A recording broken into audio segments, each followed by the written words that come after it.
Assalamualaikum warahmatullahi wabarakatuh.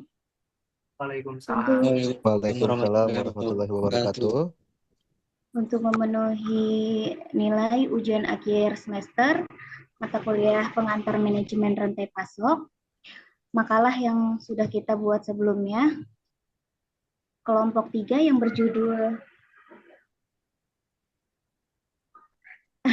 Sorry.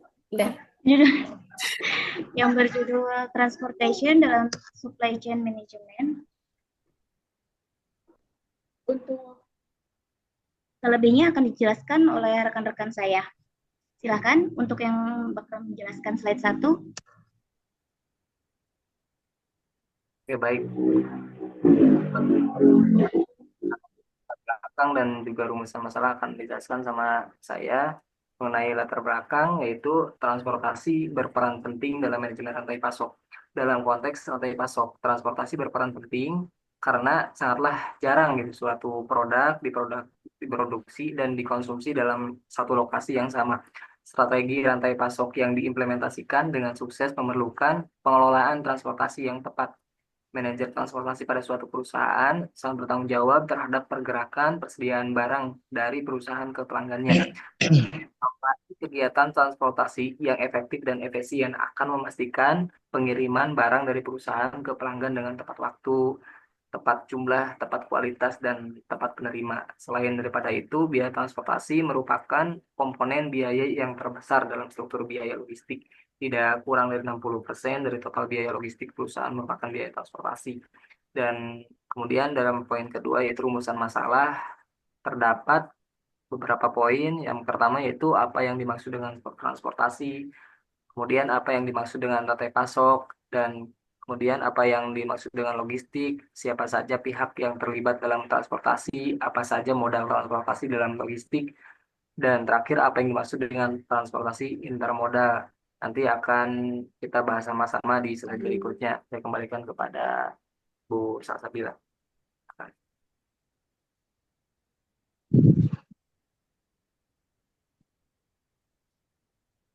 Untuk slide berikutnya yaitu hasil penelitian. Hasil penelitian dari makalah ini menunjukkan bahwa transportasi sangat berperan penting dalam logistik. Transportasi yang efektif dan efisien dapat meminimalkan risiko yang terlibat dalam pengelolaan rantai pasokan, serta dapat memungkinkan untuk pengiriman yang cepat dan tepat waktu. Peran pemerintah harus lebih aktif lagi dalam membuat kebijakan dan peraturan agar proses perpindahan barang dapat optimal sehingga dapat menarik minat pengusaha-pengusaha besar.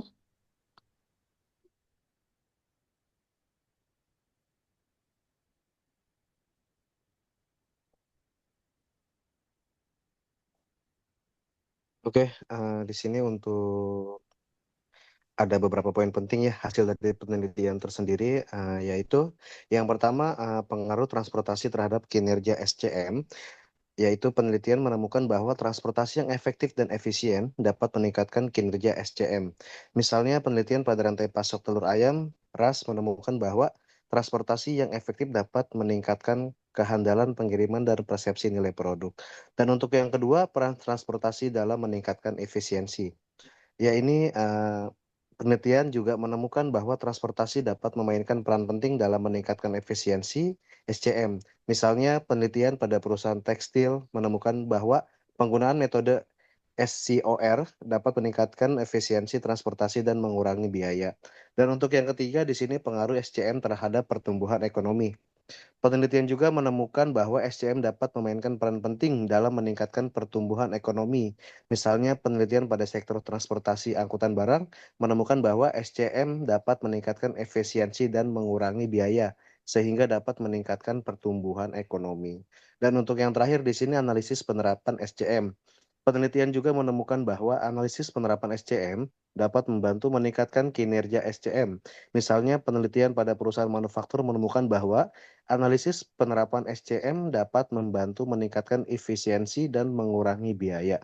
Jadi di sini untuk poin-poin tersebut sangatlah penting ya untuk pengaruhnya terhadap kinerja SCM tersendiri. Nah, untuk poin selanjutnya atau untuk slide selanjutnya akan dijelaskan oleh Saudara Muhammad Fateh. Oke, Pembahasan yang selanjutnya yaitu permasalahan dan solusi. Yang pertama, permasalahan. Permasalahan adalah suatu hal yang tidak dapat dihindari oleh berbagai perusahaan industri. Begitupun dengan perusahaan logistik yang bertanggung jawab dalam pengiriman barang. Yang pertama, eh, permasalahan yang pertama yaitu minimnya informasi dan komunikasi. Beberapa perusahaan logistik masih mengalami kendala terkait manajemen informasi dan komunikasi, terutama bagi perusahaan yang masih mengandalkan sistem manual atau berbasis kertas, atau bisa disebut paper-based system. Hal ini menghambat eh, tran- transparansi dan efisiensi pengirim barang, sehingga menyebabkan keterlambatan pengiriman barang. Permasalahan yang kedua yaitu permasalahan infrastruktur. Yang pertama itu infrastruktur pelabuhan. Salah satu salah satu tantangan utama yang dihadapi Indonesia adalah kurangnya pelabuhan internasional dengan fasilitas modern dan efisien. Padahal infrastruktur pelabuhan memainkan peran penting untuk distribusi logistik. Eh, Pelabuhan internasional masih belum memiliki infrastruktur memadai yang menghambat optimalisasi perdagangan luar negeri. Yang kedua yaitu infrastruktur prasarana jalan. Infrastruktur jalan sangatlah penting untuk distribusi barang perusahaan logistik di Indonesia. Akan tetapi, masih banyak kondisi jalan yang kurang memadai dan kurangnya disiplin pengemudi. Ketika infrastruktur jalan tidak diperbaiki, maka akan menghambat arus distribusi logistik. Nah, selanjutnya yang ketiga itu permasalahan barang rusak di perjalanan. Setiap harinya jasa pengiriman logistik menangani ratusan hingga ribuan barang sehingga sulit bagi mereka untuk memeriksa kondisi fisik setiap barang secara detail. Banyaknya volume pengiriman dan waktu yang terbatas membuat pengawasan itu kurang. Nah, yang selanjutnya itu ya pembahasan yang akan dibahas oleh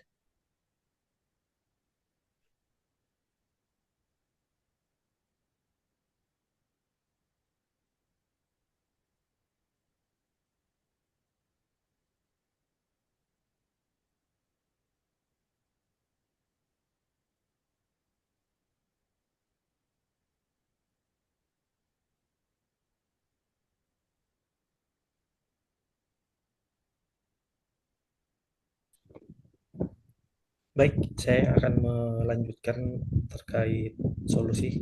Mohon izin rekan-rekan, tadi agak delay sedikit. Eh, Poin selanjutnya, poin 3.1.2 terkait solusi. Yang pertama adalah pengelolaan armada yang terorganisir dengan fleet management. Maksudnya adalah pengelolaan armada yang terorganisir sangat penting bagi perusahaan transportasi dan logistik untuk memastikan efisiensi operasional. Dengan menggunakan fleet management, semua proses pengelolaan armada dapat dilakukan dengan lebih mudah dan terstruktur. Fleet management memungkinkan perusahaan memantau seluruh aktivitas armada, mulai dari jadwal keberangkatan hingga penyelesaian pengiriman dalam satu aplikasi terintegrasi. Yang kedua yaitu menjaga keamanan armada dengan video monitoring.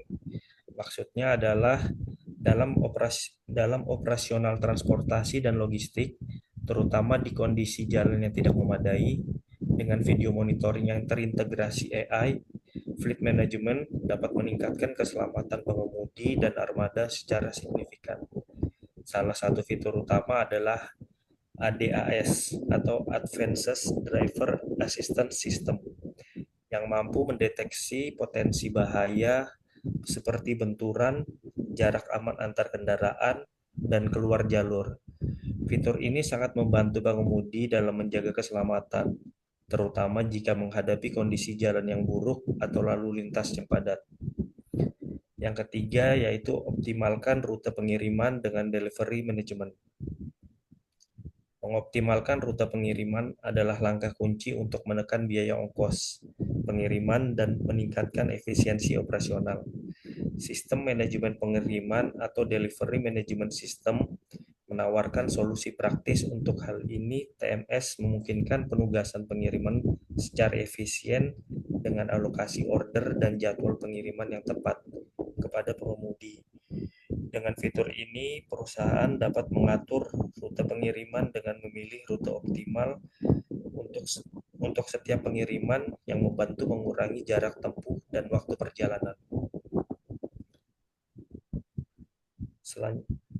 Selanjutnya akan dilanjutkan oleh rekan saya. Lalu selanjutnya ada fungsi penting transportasi dalam logistik. Aktivasi transportasi mengacu pada pergerakan produk dari satu lokasi ke lokasi lain dalam rantai pasokan. Kebutuhan akan pentingnya transportasi telah berkembang dengan meningkatnya globalisasi dalam rantai pasokan serta pertumbuhan e-commerce. Transportasi merupakan aktivitas yang paling mudah dilihat sebagai kegiatan utama logistik. Pelanggan akan dengan mudah melihat pergerakan barang dari suatu lokasi ke lokasi lain, baik menggunakan truk, kereta api, kapal laut, atau pesawat udara. Dalam konteks manajemen rantai pasok, fungsi penting transportasi memberikan suatu layanan logistik, seperti pergerakan produk atau product movement dan penyimpanan barang atau product storage. Fungsi transportasi dalam pergerakan produk, transportasi memainkan peran melakukan pergerakan barang-barang, baik barang-barang dalam bentuk bahan baku, komponen, barang, barang dalam proses, maupun barang-barang jadi. Nilai ekonomis transportasi dalam menjalankan peran ini adalah melakukan pergerakan sediaan barang dari lokasi asal ke lokasi tujuan tertentu dalam sistem manajemen rantai pasokan perusahaan. Kinerja transportasi akan menentukan kinerja pengadaan atau procurement, produksi atau manufacturing, dan customer relationship management.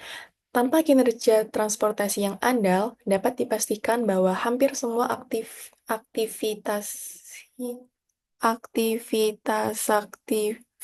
utama rantai pasok tersebut tidak akan berjalan secara efektif dan efisien.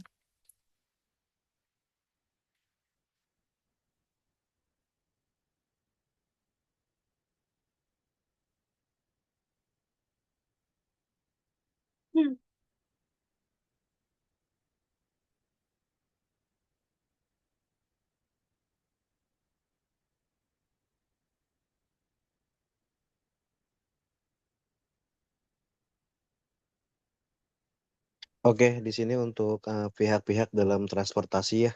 Manajemen transportasi melibatkan pihak-pihak yang secara langsung menentukan kinerja transportasi. Setidaknya ada 6 pihak dalam manajemen transportasi. Yang pertama itu Bawarsop 2013, yaitu satu, pengirim, seringkali disebut sebagai konsignor. Yang kedua, penerima atau receiver, dikenal sebagai konsigne. Yang ketiga, perusahaan penyedia jasa transportasi yang disebut dengan carrier dan agent. Yang keempat, ada pemerintah atau government. Yang kelima, teknologi informasi dan komunikasi atau ICT, dan masyarakat atau publik. Dan untuk selanjutnya dijelaskan oleh rekan saya, Saudara Ricky ya. Siap, Mas Sarul. Terima kasih. Jadi kesimpulannya adalah berdasarkan pembahasan di atas, penyusunan dapat menyimpulkan sebagai berikut. Yang pertama, transportasi ialah usaha pemindahan orang atau barang dari lokasi asal ke lokasi tujuan untuk keperluan tertentu dan dengan menggunakan alat tertentu pula. Yang kedua, logistik merupakan rangkaian kegiatan pengambilan dan penempatan barang dari tempat dan waktu yang telah direncanakan. Yang ketiga, rantai pasok merupakan suatu sistem tempat organisasi menyalurkan barang produksi dan jasanya kepada para pelanggannya. Yang keempat, pihak yang terlibat dalam transportasi antara lain A. Pengirim atau shipper dan penerima atau receiver. B. Perusahaan penyedia jasa transportasi atau carrier dan agent. C. Pemerintah, government. D. Teknologi Informasi dan Komunikasi atau ICT. Masyarakat atau publik. Dan yang kelima, moda dalam transportasi, antara lain A. Kereta api, B. Truk, C. Pipeline, D. Sea freight, Air freight. Dan 6. Transportasi intermoda adalah penggunaan lebih dari satu moda transportasi untuk memindahkan kiriman ke tujuan. Dan poin 4.2, saran dari kami berdasarkan pembahasan di atas, penyusun menyarankan satu, karena pembahasan pada transportasi termasuk banyak, maka bagi para akademisi yang sedang menjalani pendidikan dan ingin lebih tahu banyak tentang hal transportasi, haruslah bekerja keras dalam memahami konsepnya, khususnya dalam penerapannya. Di dalam logistik, khususnya dalam penerapannya di dalam logistik dan rantai pasok. Yang kedua, bagi pembimbing atau pengajar mata kuliah logistik dan manajemen rantai pasok, makalah ini dapat diajarkan kepada para mahasiswa-mahasiswi karena transportasi termasuk ke dalam materi mata kuliah logistik dan manajemen rantai pasokan. Ya, Ya, mungkin baik, itu yang bisa. sekian uraian dari makalah kelompok 3 yang sudah teman-teman bantu presentasikan. Semoga mendapatkan hasil dan nilai yang memuaskan. Terima kasih. Assalamualaikum warahmatullahi wabarakatuh. Waalaikumsalam warahmatullahi Waalaikumsalam wabarakatuh. warahmatullahi wabarakatuh.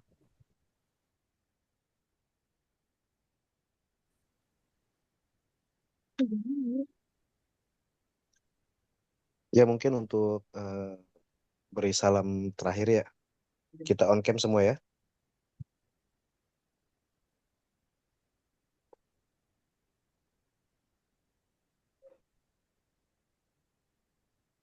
Oke, mungkin untuk penutupan ya, itu saja presentasi dari kami kelompok 3. Kurang lebihnya mohon maaf. Terima kasih. Bye-bye. Sampai jumpa. Salam.